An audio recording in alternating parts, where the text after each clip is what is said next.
My Holopalm Monk is now destroying Uber bosses, can farm max tier simulacrums, and clears maps faster than ever before. Check it out.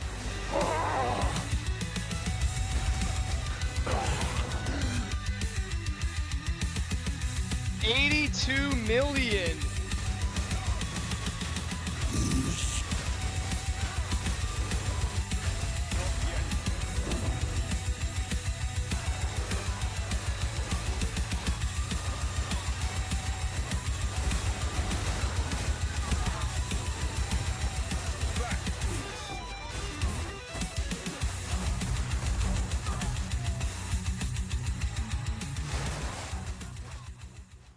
What's up guys? Today, I have a huge update to the Holopalm Invoker. I've reprised the support gems, passive tree, and gear to begin the min-maxing of this build so we can start to see its true potential. We've cranked the attack speed up to the max by using attack speed runes and the new Darkness and Throne belt. The damage per hit has also been cranked by implementing elemental conflicts into the build for a multiplicative damage boost. Be sure to watch the spirit explanation segment by checking the timestamps, that way you can understand how we managed to fit these spirit gems into the build. I've been testing all the changes you see in this video live on my Twitch at twitch.tv/FGCorman21, so make sure to come by. I've also included a written planner that goes over league start to now if you'd rather not hear me yap. There's also a path to building file for the Gigabrain number crunchers, so now with that out of the way, let me go and explain the mechanics of the build. So the map and gameplay loop still consist of Shattering Palm and Ice Strike. Bossing is still building combo with Ice Strike, expanding combo build up with Hand of Chayula to get power charges, and then following up with a combo boosted Falling Thunder. We generate power charges for Falling Thunder by using the new Aelish Chimes lineage support gem. It states 10% chance to gain a power charge when expending combo, and this chance can exceed 100%. This means if you expend 10 combo, you'll get 1 power charge, 30 combo is 3 power charges, and 70 combo is 7 power charges. We'll slot Culmination 2 and Aelish Chimes into Hand of Chayula, as Culmination allows Hand of Chayula to have combo build up, and Aelish Chimes allows us to expend it to gain charges. So now that we've gained combo and expended it for power charges using Hand of Chayula, why do I put Culmination 2 on Falling Thunder as well? The reason behind this is you can build combo up for multiple skills at the same time. So when you expand Hand of Chayula's combo, you still keep the combo that's stacked up on Falling Thunder, which gives us a huge damage boost. Combo inherently gives 3% more damage per stack of combo, so 100 stacks of combo equals 300% more damage. Take those 7 power charges and 100 stacks of combo and expend it at whatever boss's feet and watch them evaporate. So now that you know the mechanics, how do you get all the spirit for the build? Outside of the 100 base spirit from the campaign, the rest will come from the Lead Me Through Grace Ascendancy node. This gives us spirit based on the evasion and energy shield value on our body armor. So with Herald of Ash, Herald of Ice, Elemental Conflux, Ghost Dance, and Wind Dance, this totals a whopping 220 spirit. Now the rough range of the EV and ES on your body armor to achieve this much spirit is going to be around 1340 EV and 424 ES, but this is just a rough estimate, and there are other tools to achieve this much spirit without having this much EV and ES on your body armor. Optionally, we can use the new Diala's Desire support gem, which has a 90% cost reservation efficiency, which means a 100 spirit gem now costs 90 spirit. The only problem is that this support gem is pretty expensive, so I recommend the brand new Abyss Craft. By using Desecration on your body armor, you can get a line that says Increase Spirit Reservation Efficiency of Skills. This isn't a monomu modifier for those crafters out there, and it can be crafted as a suffix. This allows you to have around 190 spirit and still get away with fitting all of these spirit gems to make it work. It's up to you to decide with how you want to fill out the spirit requirements for the build, but I've elected to go with the Spirit Reservation Efficiency of Skills on my body armor. So now that I've explained the mapping, the bossing, the mechanics, and the spirit reservation, I'm going to go ahead and talk about today's sponsor, ExitLag. Have you ever experienced bad ping, packet loss, or latency issues? If you have, let ExitLag be your solution. ExitLag is a software designed to reduce your ping and latency by giving you the best and fastest connection route. With over 1,200 servers across 5 continents, ExitLag will provide you with the best server available.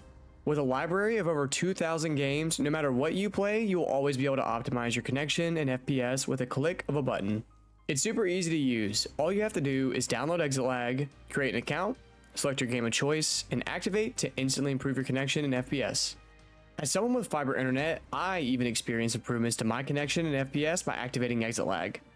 ExitLag uses innovative technology such as AI route optimization, dynamic stabilizer, and diagnostic center to provide you with the best connection available.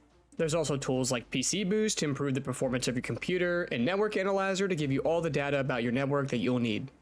ExitLag is currently offering a special promotion that lets you subscribe for an entire year at 50% off. Yes, 1 full year of ExitLag for half the price. This offer is exclusive to new subscriptions and can be applied to the annual plan they offer. This offer is available for the solo, duo, and squad plan as long as you use the coupon at checkout. So be sure to use code Corbin at checkout so you and all of your friends can enjoy a fast and consistent connection. Be sure to check out the first link in the description or the pinned comment below, and a big thank you to ExitLag for sponsoring this video. Once again, a big thank you to ExitLag for sponsoring the video, and now let's get into the skill gems and support gems. Alright, here we are on the Holopon Monk, and I'm going to break down the skill gems and the support gems that we're using on the build. So we have Elemental Expression, granted via the Ascendancy node, scatter them to the winds, and this was one of the most frequently asked questions in my last video, was how to get all 5 sockets, and you get all 5 sockets by reaching level 90. At level 90, you will unlock this last slot. So, on Elemental Expression, we're using this as a utility skill. We're going to be using Nova projectiles to allow the projectiles from things like the Freezing Wave to proc around us in a circle. This is important because we're getting in things' faces, we're getting swarmed by packs, and we want this to hit everything around us. Now, the reason we want to hit everything around us is because we're going to be applying Blind. Now, Blind is so strong because Blind is going to make enemies less likely to hit us, increasing the effectiveness of our evasion. So our evasion rating on card is only seen as about 70-71%, but in actuality, with Blind Effect and increased Blind Effect from things from the skill tree, you're looking at around a 80 to 85% chance to evade. So this is really strong defensively to have on here. We're running Efficiency 2, as this does have a mana cost, and it can get pretty taxing if you're proccing it very often. So running Efficiency to keep it from chewing through all your mana is really nice here. I'm running a cooldown recovery 2, as this does decrease the internal cooldown on it. You see it goes from 0.25 seconds to 0.19 seconds. This allows it to activate more often, but this will increase your mana drain. And then lastly, if you can, I'm using Freeze. There may be a better slot here, but for now I'm using Freeze to increase the freeze buildup, as I want this to chill and build up as much freeze for Herald Device as possible. Next up is Ice Strike, and probably the first question you're going to ask me is how my tooltip DPS has skyrocketed so much, and that is due to our Elemental Conflux, and we'll get to that in a minute, but I want to go ahead and address why our tooltip on that was so high and why it's changing so often. So on Ice Strike, we're going to be using Concentrated Area, as this is going to net you more area damage. The area of effect reduction does not affect Ice Strike in any way, as far as that I can tell for the clear speed, so this is the best damage option without increasing your mana consumption. We run Rapid Attacks 2 for more attack speed, Rage 3 for Rage on hit and 15% more attack speed while you're not at max rage. I run Pinpoint Critical to help me get that critical hit chance as high as I possibly can. And I run Practice Combo permanently now to build up combo as much as possible. Now, if you want to, for more maybe mapping practicality, you can swap in something like Blindside, but I am going with Practice Combo 24/7. Next up is Falling Thunder. This is our boss booming skill, and I have a few options here. So we are going to be using Inevitable Crit still for the increased critical hit chance, and we're doing this to ensure that we have a 100% chance to crit. You still have Excise here, and the thing with it is if you happen to have a high enough base critical hit chance, you don't have to run it anymore. I've actually elected to use Blindside instead, but if you do not have a critical hit chance of at least what I am showing here, continue to use this support gem here. I do not know the threshold that it is exactly, but we do have more chance to critically hit against blind enemies, not only from the support gem, but from nodes on the tree. So unless you're at this value right here, continue using this node this support gem right here. Otherwise, I'm going to be using Blindside, but if you don't have this number, stay on this. I'm using Culmination 2. This allows for combo buildup on Falling Thunder, 3% more damage per combo. We stack up 100 combo for 300% more damage. It's the best support gem in the game for this skill. I'm using Overextend for more critical damage bonus. And I'm using now Ambrosia, as this is a great damage boosting skill. So what this is going to do is it's going to consume 20% of our Mana Flash charges, and our current Mana Flash charge amount to 114. But for the sake of math, I'm just going to say that we have 100 charges. So at 100 charges, if we consume 20%, that is going to be 20 charges. When we consume 20 charges, we get 3% of damage as extra lightning per charge. So that is 60% of damage as extra lightning. A very, very, very nice DPS increase, better than Fist of War.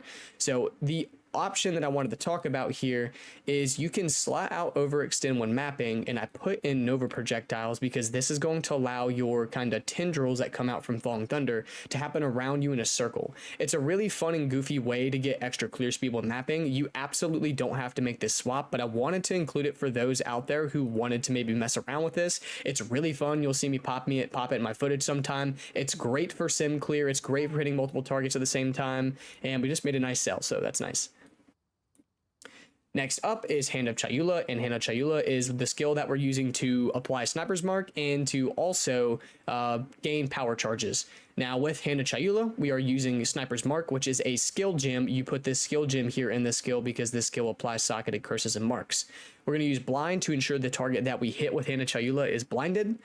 We're going to be using Culmination 2 as we need combo buildup on Hand of Chayula. Make sure you slot this in first before A-list Chimes, which is going to give you a 10% chance to gain a power charge when you expend combo. This chance can exceed 100%, meaning if you expend 10 combo, you'll get 1 power charge, 30 combo is 3 power charges, and 70 combo is 7 power charges. This ensures that you'll get max power charges just by building combo. You will expend the combo by using Hand of Chayula to gain those power charges and still have combo build up on Falling Thunder for a big boost of damage. Lastly, on Hand of Chayula, I'm running Rapid Attacks 3 as this is going to decrease the attack time, as we do want to do this kind of motion as fast as possible. There is other options here. This is what I've elected to go with. I like speed and efficiency, so I've elected to go with this here. Next up is Shattering Palm. This is our clear skill. Now on Shattering Palm, I have tested things like Ice Bite. I cannot seem to get them to proc actively enough. I don't know what the freeze buildup on the explosion looks like. I just can't get it to be kind of consistent enough. So I've kind of elected to not use that. I'm using Magnified Area 2 for more area of effect to allow this to proc kind of like and proliferate more. We're going with Ancestral Call 2 to ancestrally boost it every 3 seconds, and whenever it is ancestrally boosted, it's going to strike 2 additional targets. It will summon 2 mini Mirage Monks to go out and attack for you, and this is great for increasing your clear speed. I'm using Rage Forge 1 because I want to consume the rage that I'm stacking on Ice Strike to ensure that I'm still getting the 15% more attack speed bonus. So this is nice for keeping your attack speed boost on Ice Strike at all times. I'm then running Elemental Armament 2 for more elemental damage and Elemental Focus for more elemental damage. Now, I did test Ice Bite here, and I could not get it the proc. I would take this out. I could not get it the proc without palming something like 3-4 times in a row. So not consistent enough for me personally, and I elected to go with the setup I have here.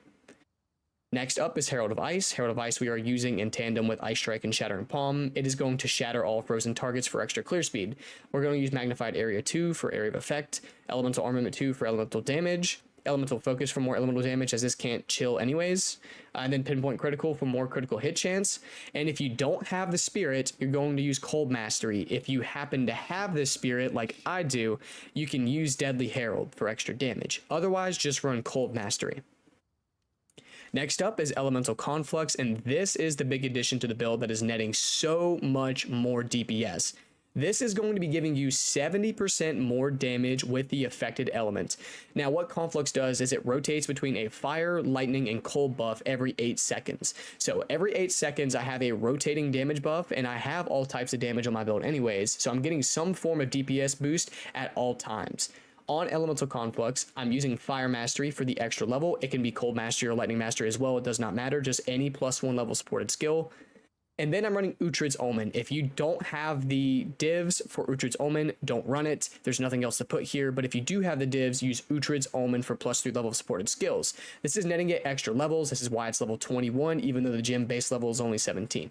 You could also run Diablo's Desire here, as that is also a really nice damage boost, but very expensive. We have Herald of Ash, which has maintained itself in the build, as I find Herald of Ash to be better than Herald of Thunder, in my opinion, whenever it comes to consistent activation. Herald of Ash will always activate whenever you overkill a target. When you overkill that target, the overkill damage will be applied in a percentage damage ignite on targets around that death. So this is great for applying just a free DOT on enemies in a pack. It's great, it's satisfying, and it procs every single time you overkill, which we'll be doing very consistently. Herald of Thunder is still usable here if you want to, but it was not my preferred skill here. If you have the Unset Ring and you have leftover Spirit, you could absolutely run Herald of Thunder still. I just did not find as much value in it as Herald of Ash. I'm using Fire Mastery for the +1 level, and make sure to use a low level Herald of Ash because I have a pretty low amount of strength. And the thing about Herald of Ash is it does a percent damage. So it does not matter, like even if it's a low level Herald of Ash, it still has some form of effect. I then use Magnified Area 2 to increase the area of effect of this to allow it to proc more often and in a wider range. For our defensive gems, I'm using Wind Dancer and Ghost Dance, and Wind Dancer is just being used to boost our evasion rating. I'm using Blind, Pin, and Main. This is going to lock down anything that hits us, and then I'm going to be using Magnified Area 2 to increase the AoE of the Gale Force proc. And then I have Ghost Dance, the MVP on defense on this build. Ghost Dance is going to recover a % of our evasion rating as ES. And since we have stacked so much energy shield, we're covering 1500 ES every single time we get hit. And we have 5 Ghost Shrouds. That is a lot of energy shield whenever we get hit. And why this is so valuable is, one, we have stacked like towards 80% of evasion rating with blind, so that way we're not that likely to get hit. We have recovery of ES when we do get hit, and then we have deflection on the build, which is a new addition to the game that gives you a chance, pretty much a 60% chance to apply a 40% DR to your hits. So this is going to make you much more tanky whenever you combo all of these things together. So yeah, that is the support gems. That is the options. Real quick, I forgot. I have precision. If you have the extra spirits, I'm using it for the accuracy boost for those evasive targets. But that is the skill gems and the support gems. I gave you the optionals on what you can use if you have certain things. So now I'm going to break down the gear. So now we're on the gear, and I'm going to go ahead and break down the biggest change to the build overall that we've done. And that is this new belt that you're seeing here. This is the Darkness Enthroned Fine belt. It is a new belt that they added in 0.3 that gives you pretty much the ability to socket different things in this belt, and they have an increased effect when socketed in this belt. This belt can drop from the Abyss stuff. It can drop from the Kurgle Invitation boss. They're pretty cheap to get yourself. The one thing to pay attention to is to make sure that you get one that it says gloves. It needs to say gloves because we're going to be socketing attack speed runes in it. And get one with no more than 100% increased effect. I made a mistake and bought one at 111%, and I don't think it's giving me any more of a percent increase. I think you have to meet a breakpoint to reach it. So on the belt, I'm socketing 2 attack speed runes. These are very expensive, by the way, very, very expensive. A budget version of this would be Ingenuity. So if you don't have the divs for this, but you want to see a DPS improvement via your belt slot, use a good Ingenuity here. If you have like tons of divs to spare, the best mapping belt that you could put here would be Headhunter. So that is the new slot there. Here is our gloves. They are the same gloves as the previous video. The only difference is I have now socketed in an attack speed rune. On your gloves, go for a EV, ES, or EV, ES base. I've gone for flat damage of at least 2 lines on it. The priority for this is Cold, Lightning, Fizz, Fire. And then I've gone for +2 level melee, leech, physical damage as mana, and then some chaos res. You can go for any res, any attributes, anything that you need. It is big to note that you do need to get 1 line of leech % Fizz damage on mana somewhere, whether it be on your rings or on your gloves. That way you can leech mana for the Walker of the Wild notes that I'll talk about in the passive tree section. Next up is the body armor, and the body armor is how I'm achieving my spirit with Lead Me Through Grace. Now, I have a pretty fat body armor right here. I've got a 1347 EV and 492 ES, the higher the better, but I've also gotten a new craft on it that is increased spirit reservation efficiency of skills. This line right here is making all of my spirit gems and spirit support gems cost less spirit, allowing me to socket more of them in. This can be crafted via the desecration stuff using the new abyss stuff, and it is a Amanamu modifier for those that want to try to craft this on.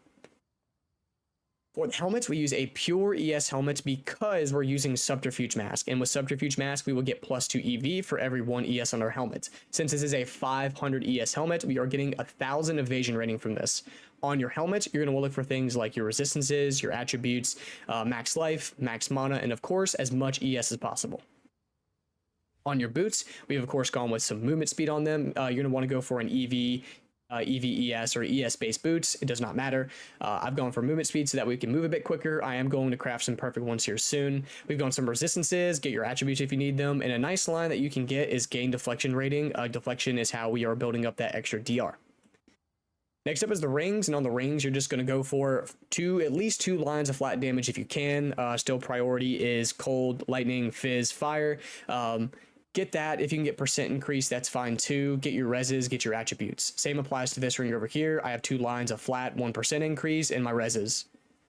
On the amulets, I'm still using the same amulet as before. We have +2 level of melee, increased evasion rating, increased global defenses, increased critical hit chance, attributes, some max life, and I have allocated Storm Charge. Storm Charge to me is the best in slot anoint pretty much on Monk for the most part, as it's going to increase your critical hit chance with Ice Strike and Falling Thunder, and also provide you with a elemental damage boost whenever you do crit. So this is a phenomenal anoint to get on your amulets. Like I said, fill out what you need here, get plus level melee, get your attributes, get your reses, get your crit hit chance, get your defenses, anything that you kind of need. For the charms, I am running a stun charm because we do get stunned whenever we're using this kind of build, because we are in everything's face. It's going to happen. Try to get one with guard. That way, whenever you do get stunned, it will give you guard, which is like a free overshield. I'm using a rarity charm. That way I can get a little bit extra rarity whenever I'm mapping. And then I'm using a thong charm. So that way, if I do freeze, my ES recharge will start on use. One thing to note is you do want rarity on your gear. We just happen to play with a rarity guy in our group, a aura bot. We have an aura guy that stacks rarity, and we use him in our maps. Typically, you would probably want anywhere to 80 to 100 rarity on your gear, so make sure you do slot that in when needed. Otherwise, for my flask, I've gone for 2 instant recovery flasks. This allows me to just pretty much get a instant pop on my health or my mana if I absolutely need to. But yeah, that is the gear, so I'll now go ahead and jump into the passive tree. So here we are on the passive tree, and we're going to talk about the Ascendancy. So we are going for Lead Me Through Grace. Lead Me Through Grace is going to give you spirit based on the EV and ES on your body armor. This is where we're getting all of our spirit from. We are using Sunder My Enemies because critical hits will ignore non-negative enemy monster elemental resistances, meaning whenever we crit something, we will ignore if they have any resistances. This is great. This is why we don't have to use Rakiato's Flow. This is nice for a nice solid DPS increase for free, and we don't have to build into any elemental pin on the tree because of this. And then I'm using to scatter them to the winds, which is giving us elemental expression for the free blind and a little bit of extra damage all around us. And then lastly, I am now going with Eye on the Blizzard. Since I don't have to worry about getting Herald of Thunder procs anymore, I just go for the extra cold damage to increase my Ice Strike DPS. If you are still using a Herald of Thunder, please feel free to continue using Eye on the Thunder. As for the skill tree, I have outlined why I pick what I pick and in what order on the Mobalytics guide. Give that a look if you want to. I'm going to quickly gloss over what nodes I pick, why I pick. I'm not necessarily going to go in the order that I picked them, but I'm just going to tell you the importance of them.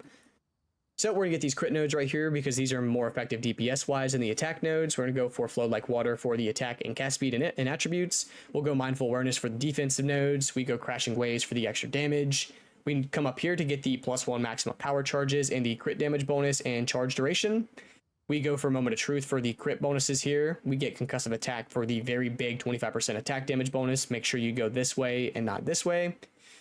I grab the Immaterial node right here for the increased evasion rating while we have ES. Whenever I level up again, I'm at 96 currently, I will grab this node again. I come down here for another +1 maximum power charges and the increased energy shield if we have consumed power charges recently. I have taken off blinding strikes. You will see why later down the passive tree. We go for Agile Succession for the attack speed and evasion rating if we've hit enemies recently. This makes it whenever we hit something, our evasion rating actually goes up. And then we have Subterfuge Mask for the increased EV on a ES helmet. Coming out this way, we're going to grab all of the crit nodes up here for the attributes, the crit hit chance, the crit damage bonus, and so on. Make sure you get the top node and not the bottom node here. And then we have my first jewel. We have the Heart of the Well Diamond. The Heart of the Well Diamond is very, very potent in this league. It is the best in slot new jewel in my opinion because you can get 2 lines of extra damage. You can also get critical hit chance, critical damage bonus, attack speed, attack damage. There are a ton of good variations of this diamond. I do prefer to get 1 line of extra cold and 1 line of extra lightning. Otherwise, the other 2 don't matter. If you can get a really good one, if you have the money to spend on it, go for it. But I just elected to get the 2 damages that I like the most on the build. Otherwise, I go with Killer Instinct for the attack damage when on full life. Since we have ES, we should be on full life pretty much all the time. The attack speed increases here for along with the +10 strength. We go for the blind nodes over here for increased critical hit chance to blind. This is 80% increased critical hit chance against blinded enemies. Remember, all enemies are blinded because of elemental expression. And then we have Hollow Palm, of course, to ensure that we are not using a quarterstaff and throwing dim hands. We come out here, and I'm going to be grabbing Spectral Ward for the extra ES per 12 EV in our body armor. This is just a free ES increase. You want to pick this since we have the path out here anyways. I then get Overflowing Power for the +2 maximum power charges and the increased crit damage bonus. I grab Throat Seeker for the crit damage bonus, but reduction in the critical hit chance. If you are struggling to cap your crit, you can pass on this node for now. We come down here for Chakra of Rhythm for the combo buildup right here. This is ensuring that we almost have a guarantee to build 2 combo on 1 hit. This is letting you build that combo up faster to one-shot those bosses quicker. And then we have Chakra Impact for the increased attack damage, and their skills doing increased damage per combo consumed up to 40% for a little extra damage boost. Right here, we have our next jewel. We have the Megalomaniac Diamond, and the one that I recommend the most is Pocket Sand, because the increased blind effect is going to make the blind on enemies even stronger, meaning our chance to evade goes up even more. Now, wasting is not necessarily one that you need. You can go for any damaging node here, but I do like Pocket Sand. Get Pocket Sand in my opinion. I do like going defense. And then we have Walker of the Wilds, because Mono Leech is now going to recover based on elemental damage rather than fizz damage. This is why we need 1 line of fizz damage leech on any of our gear, whether it be our gloves or our rings. This will pretty much sustain all the mana in the build. You won't need to worry about mana once you have this node in a leech line. We then get enhanced reflexes, and we go this way for the deflection rating nodes because we want the % increased dex, deflection, and EV increase. You get Bestial Skin for the double of the EV on body armor. No, this does not apply to the Hollow Palm buff. I then grab all of these crit nodes in this order. This way, don't get critical hit chance unless you need the extra critical hit chance. And then now we come down this way. Now before, I know that I got rid of this, but the reason why I come down here now is for the Wildcat node. Now, I did test getting a jewel socket and slotting in a really good rare jewel, but the most value just came from getting extra nodes on the tree and not an extra jewel slot. So coming down this way, I am grabbing Coming Calamity for the extra damage boost while affected by different heralds. These nodes are really nice for getting extra damage if you do happen to come down this way. They're not worth pathing out for by themselves, but if you're coming this way anyways, you might as well pick them up. And then we have Wildcat, which is going to give you 40% increased EV while moving, 10 dex, and gain deflection rating. You're also going to go with these small nodes here for extra deflection rating, not this one for the EV unless you just don't have enough points. So yeah, that is huge defensively. This is the kind of skill tree changes that I've made. It's not all that drastically different. I would just say that I took more of a defensive approach going for Wildcats, as this node right here is great for getting that deflection rating up. So yeah, that is the passive and ascendancy tree and jewels. So now I'll go to get into a mapping and bossing demo. Alright, so here with our map, I've gotten a pretty juiced T16. You can see it's pretty nasty. It's got a ton of extra damages and things like that. So this is a pretty nasty one. So let's jump right into it. Alright, so here on the map, and I went ahead and found a breach. That way I could give you a really good example of how it should go whenever you're mapping. So you're going to be shattering palming into packs of enemies like this, and then you're punching them with your Ice Strike to kind of proc the explosion. So I'm going to start the breach, going to shattering palm, and then punch, and kind of jump around using Shattering Palm. It's almost like Flicker Strike in a sense, to where you're going to dash around and jump between enemies and enemies. You're just going to combo your Shattering Palm into these groups of enemies over and over. Now, once you've built up a decent bit of combo, like you can see, I have around 70 combo right now. I can pop my stuff and activate that kind of big Falling Thunder AoE attack that I was talking about with Nova projectiles. It's super fun to use for extra clear speed, but that's really the loop, is you're just going to be dashing in with Shattering Palm, smacking them with Ice Strike to build up combo, and then eventually popping you a nice big AoE Falling Thunder. So yeah, that is about it for the mapping demo. I'm going to go and wrap up this breach, wrap up this map, and I will go and jump into a bossing demo right after that. Alright, so here are on my media player, so that way I can pause and kind of show you every step of the way what I'm doing. So what we're going to be doing first is we're going to be punching Zesht a lot. We want to build up a whole bunch of combo right here, so we're going to punch him until we get around 70 to 100 combo. Kind of, if you're not one-shotting him, build up a little bit more combo. I think I build around, I built like 90, almost 100 here. So what I've done is I built around 90 combo, and once you have your combo built up, you're going to expend the combo on your Hand of Chayula. You're going to dash to Zesht or whatever target you're trying to hit and hit it with your Hand of Chayula. This is going to apply Sniper's Mark and give you power charges. So I use it. I have now marked Zesh. I now have my 7 power charges. I have consumed the combo on my Hand of Chayula, but I still maintain the combo that is present on my Falling Thunder right there. So I'm then at his feet going to hit this combo boosted 7 power charged raged up Falling Thunder to one-shot the rest of his HP away. Like that. So it just poofs just like that. So that is the bossing deck. That is all that it is. Pretty much punch the boss, build up combo, expend combo on Hand of Chayula, and then bop him with Falling Thunder at his feet. So yeah, that is it for the bossing kind of explanation. And that's going to be it for the video, guys. I appreciate it if you made it here. I had a blast making this new updated version. I'm going to continue to min-max this. I probably have at least another update, if not two, coming down the pipeline, as I do want to try to push this with some really well-crafted gloves and some really well-crafted boots and a crafted amulet. So we're going to see how far we can push that. I'll be doing all this on stream. I appreciate you guys checking this out. Let me know what you think in the comment section, and I look forward to seeing you guys in the next one, hopefully. Y'all take care.